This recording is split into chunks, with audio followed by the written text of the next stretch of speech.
Hai gorgeous, welcome to my place. Terima kasih sudah mengklik video ini.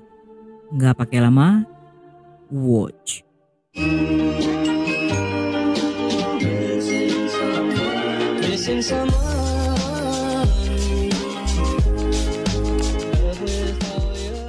Yu Chang dikenal sebagai pebisnis ulung, sekaligus direktur dari Yuanta Finansial.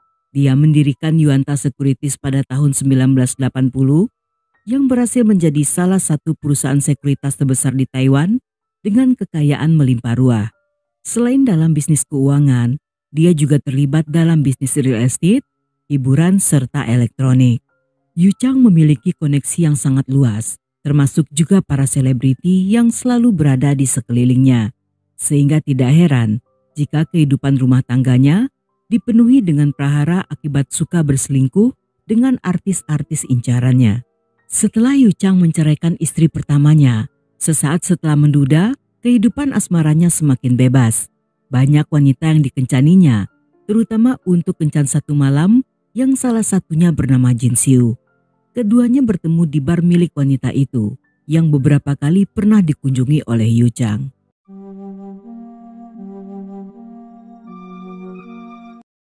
Sejak kecil Jin Xiu memiliki kehidupan dengan masa lalu kelam.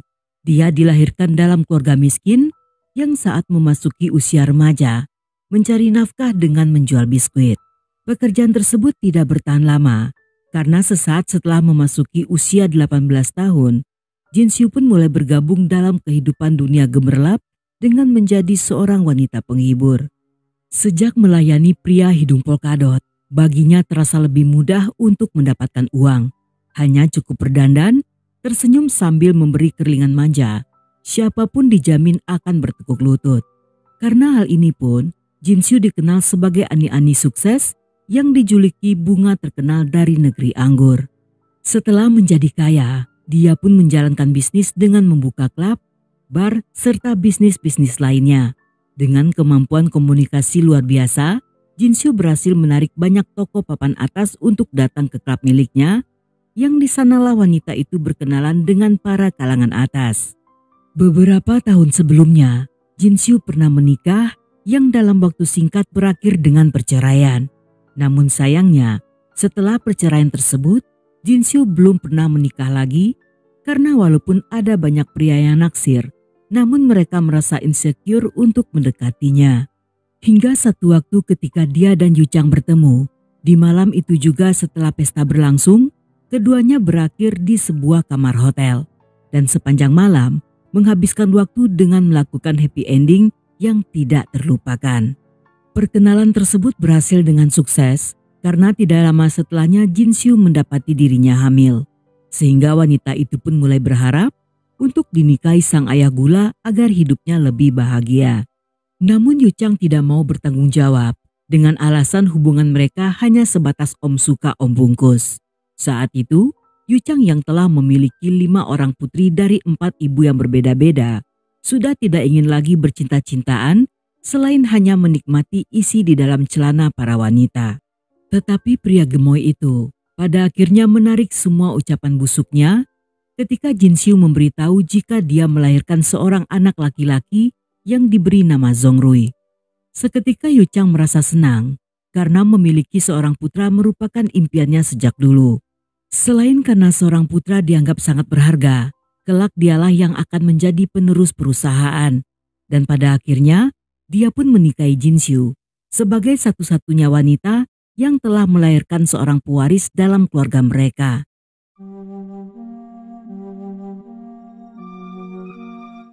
Sebagai calon pewaris serta pemegang tahta tertinggi dalam keluarga, sejak kecil Zongrui tidak dekat dengan kedua orang tuanya yang super sibuk. Dia bahkan hampir tidak pernah merasakan kasih sayang dari seorang ayah. Karena setelah menikahi Jin Xiu, Yu Chang tinggal bersama mereka hanya selama beberapa tahun sebelum akhirnya berkelana dalam pelukan para wanita serta ani-ani ibu kota. Jin Xiu sendiri yang semakin sibuk dengan bisnisnya tidak jauh berbeda. Selain tidak punya waktu untuk bonding dengan sang putra, pasangan ini lebih suka memanjakan Zongrui dengan memberinya uang jajan dalam jumlah besar. Dengan hidup dikelilingi uang serta harta berlimpah, Perlahan Zongrui pun tumbuh dengan prinsip, lo kaya, lo punya kuasa.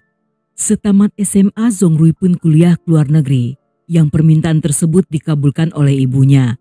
Jinxiu akan melakukan apapun demi sang putra, karena percaya di masa depan, Zongrui akan mewarisi semua bisnis mereka. Tidak ingin anaknya kekurangan uang selama berada di luar, Jinxiu dan Yu Chang memberikan uang saku dalam jumlah fantastis. Sehingga ketika Zongrui bingung bagaimana caranya untuk menghabiskan uang sebanyak itu, di saat gabut dia bahkan membakar sebagian uang-uang tersebut untuk menghibur diri. Namun di saat sedang happy, pemuda itu akan berpesta seharian di klub-klub dewasa serta nongkrong di berbagai bar. Seperti kata nenek kita, buah jatuh tak jauh dari pohonnya. Begitupun dengan Zongrui yang plek ketipek dengan sang ayah. Dia pun menjelma menjadi pemburu wanita. Ketika melihat gadis cantik baik selebriti maupun model, Zongrui akan menggunakan uang untuk memikat hatinya. Dan baginya, para gadis-gadis hanyalah orang yang sekedar numpang lewat dalam kehidupannya, sehingga hubungannya tidak pernah bertahan lebih dari 6 bulan. Dalam masa-masa ini, Yu Chang yang sebelumnya tidak peduli dengan sang putra, tiba-tiba memintanya kembali ke Taiwan untuk mulai mempelajari bisnis keluarga mereka. Zongrui pun mengikuti permintaan ayahnya dengan segera kembali ketika kuliah selesai, dan saat itu transferan uang jajan dari kedua orang tuanya juga semakin lancar. Menyadari jika dirinya merupakan satu-satunya harapan sang ayah, alih-alih serius menjalani karir, Zongrui justru semakin sombong dan menganggap jika dirinya bagaikan seorang pangeran. Setiap hari pemuda itu akan menghambur-hamburkan uang di berbagai tempat hiburan malam. Karena tidak ada yang membatasi serta mengawasi, Zongrui pun perlahan menjadi semakin liar. Pemuda itu tidak mau menerima penolakan dan akan melakukan segala cara untuk mendapatkan keinginannya hingga di tahap tidak lagi menghargai wanita demi kesenangan pribadi.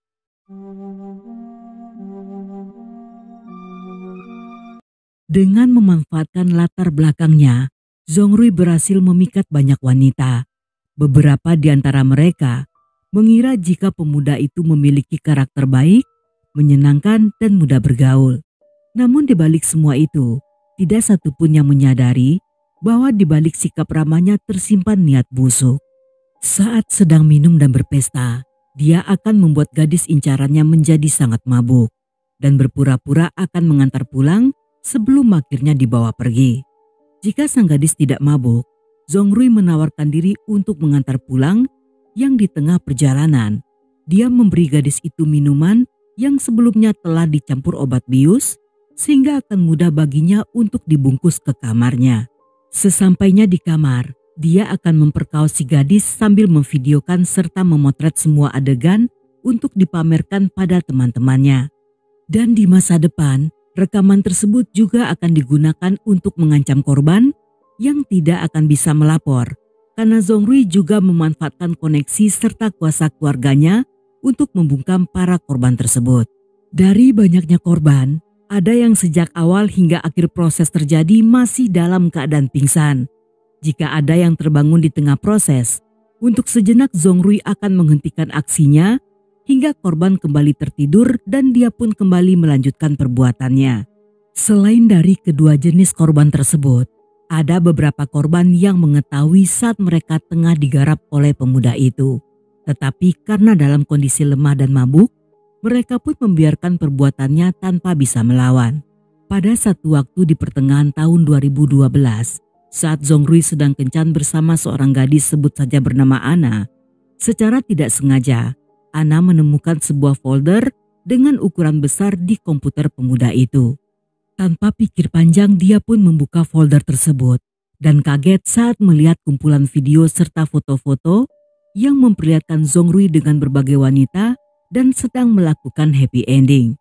Zongrui menyusun file tersebut berdasarkan kategori tertentu serta nama korban yang salah satunya adalah nama Ana sendiri. Ana yang tidak bisa menahan emosi mengadukan hal tersebut pada kakaknya sebut saja bernama Emma yang segera menemui Zongrui untuk memberi peringatan. Namun keesokan paginya, Emma sangat kaget ketika terbangun di kamar Zongrui dalam kondisi polos. Gadis itu sama sekali tidak menyangka jika kedatangannya semalam menjadi bumerang bagi dirinya sendiri. Karena tanpa dia ketahui, Zhongru yang licik telah memasukkan sesuatu dalam minuman yang membuat Emma pingsan dan pastinya juga telah direkam. Zhongru pun mengancam akan menyebarkan foto serta video Emma dan Anna jika mereka berdua nekat mengambil tindakan. Namun tanpa memperdulikan ancaman tersebut, Anna dan Emma memutuskan untuk melapor pada polisi yang segera menangkap Zhongru. Tetapi tidak lama setelahnya pemuda itu pun dibebaskan dengan jaminan dan bersikeras jika perbuatannya dengan para gadis-gadis itu dilakukan atas dasar suka sama suka. Ketika polisi melakukan penyidikan, mereka menemukan korban yang semakin bertambah karena sebagian dari mereka juga ikut melapor. Ada beberapa video dari Zhongru yang mulai tersebar di medsos yang digambarkan sangat kasar serta sangat mesum. Dalam salah satu adegan, pemuda itu tampak menyerang korban yang pingsan sambil menjulurkan lidah ke kamera dan meneriakkan nama korban. Rekaman yang merupakan pelanggaran terhadap privasi korban justru dianggap Zhongru sebagai trofi yang kapanpun bisa dilihatnya. Berdasarkan temuan polisi, Zhongru memiliki 93 video serta ratusan foto yang berasal dari 70 korban. Zhongru memilih mangsa dari berbagai kalangan model, selebriti, serta artis pendatang baru yang tidak satupun dari mereka terlihat burik. Bahkan 2 di antaranya juga terdapat 2 artis top yang berhasil masuk dalam perangkapnya.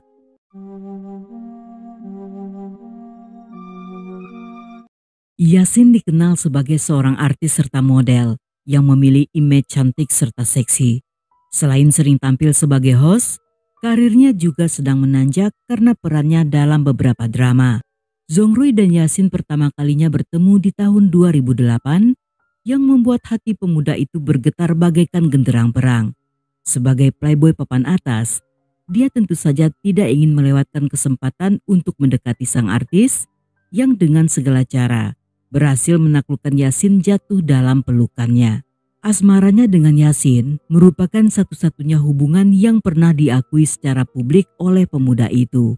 Begitupun dengan Yasin yang karena cinta rela melakukan apapun demi sang pujaan. Namun menurut orang-orang, selama keduanya pacaran Yasin tampak kurang bahagia. Gadis itu pernah mencoba melakukan bundir dengan melukai pergelangan tangannya yang berhasil dicegah oleh Zhongru.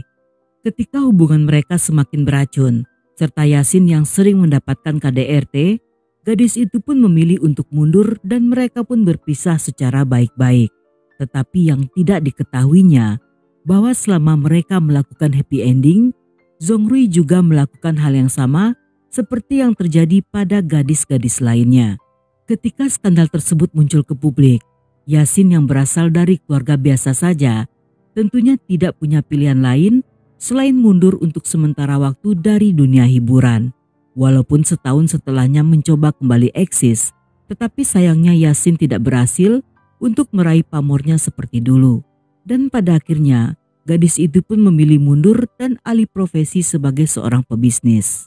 Selang beberapa waktu setelahnya, Zhongru kembali berhubungan dengan seorang model bernama Xinhui.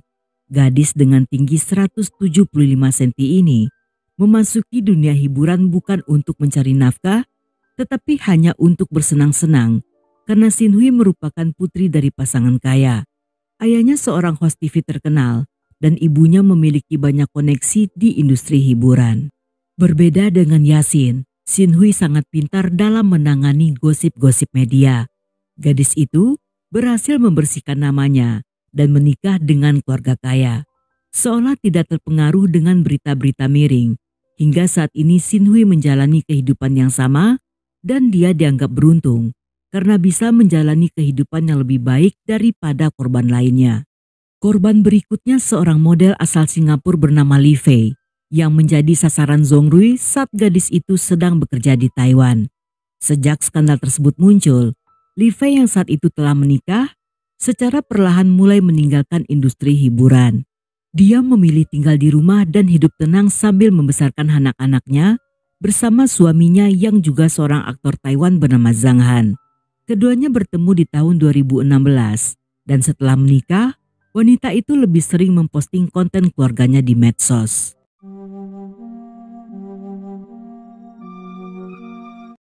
Di antara para korban, ada satu korban yang membuat publik heboh. Hal ini tentunya dikupas tuntas, serta menjadi bahan gibah emak-emak komplek yang suka nongkrong pakai daster sambil menunggu abang tukang sayur lewat. Korban kali ini bernama Jingting, yang merupakan ibu tiri Zongrui dan istri termuda dari Yu Chang. Mereka bertemu ketika Zongrui kembali ke Taiwan dan diperkenalkan pada keluarga besar sang ayah yang selama ini belum pernah ditemuinya. Saat itu Yu Chang juga membawa Jingting dalam pertemuan tersebut, dan kecantikannya seketika membuat Zongrui terpesona. Setelah hari itu, tanpa mempedulikan status Jingting sebagai ibu tirinya, Zongrui pun mulai menggoda wanita itu, yang pastinya berakhir dengan kencan pertama hingga ke kencan-kencan berikutnya yang dilakukan di berbagai tempat.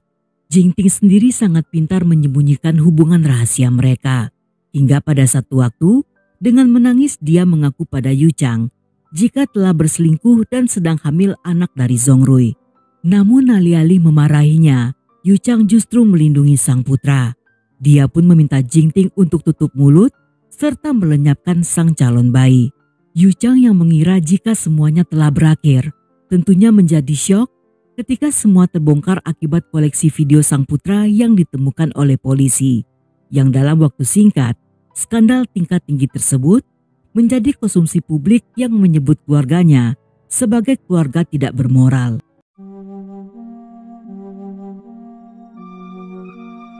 Ketika skandal tersebut mulai tersebar luas, semua teman serta kenalan mulai menjauhi Zongrui.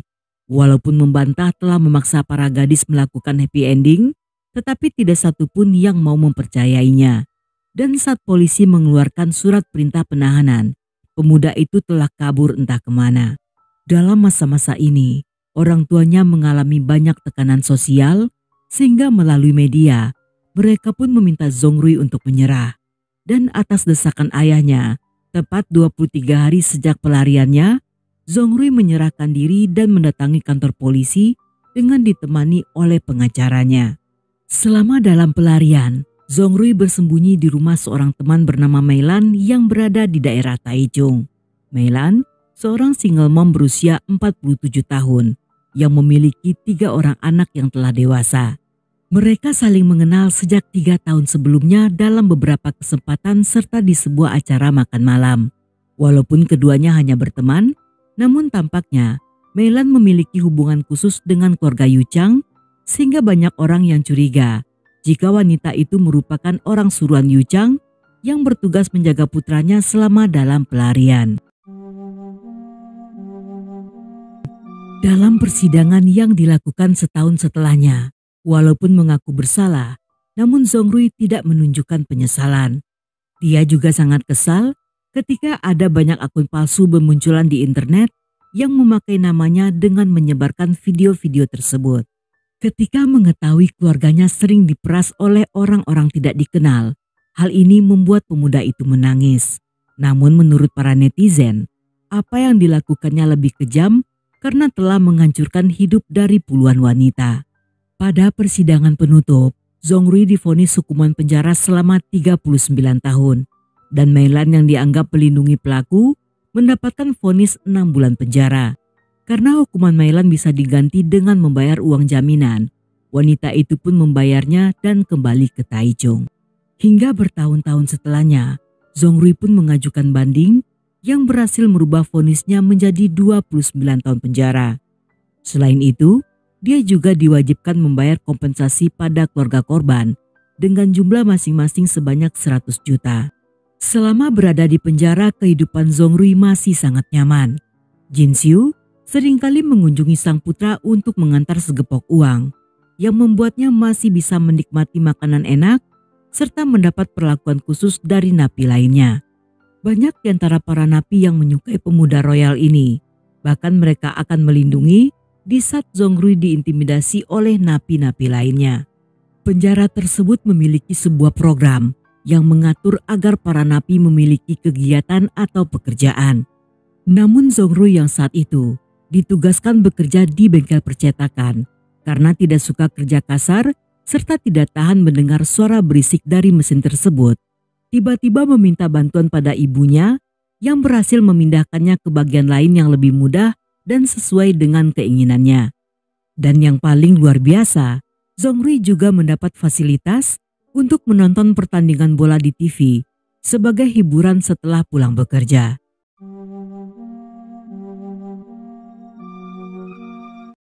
Walaupun sang putra telah dipenjara, tetapi pada orang-orang Jin Xiu masih sering memuji Zhongrui dengan menceritakan kegiatannya saat di penjara. Dengan bangga, wanita itu mengatakan bahwa di sana selain bekerja, sang putra juga tidak lupa belajar. Di sisi lain, Yu Chang sama sekali tidak pernah menemui Zhongrui. Dia memaklumi jika putranya penyuka wanita sama seperti dirinya. Hanya saja Yu Chang tidak pernah menyangka bahwa perbuatan anaknya sudah kelewat batas. Karena skandal ini juga berdampak besar pada karir mereka. Pada akhirnya Yu Chang pun memilih mengundurkan diri dari posisi Direktur Yuanta Financial Holdings. Sedangkan bisnis yang dijalankan Jin Xiu pada akhirnya juga berubah kepemilikan. Kasus ini merupakan kasus yang sangat langka yang pernah terjadi dalam sejarah peradilan Taiwan, di mana melibatkan banyak artis serta model sebagai korbannya. Dan ketika wartawan bertanya pada beberapa artis yang diketahui pernah berfoto dengan Zhongrui, hampir dari mereka semua mengaku tidak mengenal pemuda itu.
Dan sampai di sini dulu cerita kita kali ini. Semoga kalian suka dengan ceritanya. Buat yang masih betah hingga akhir, thank you, love you, have a nice day, and then see ya.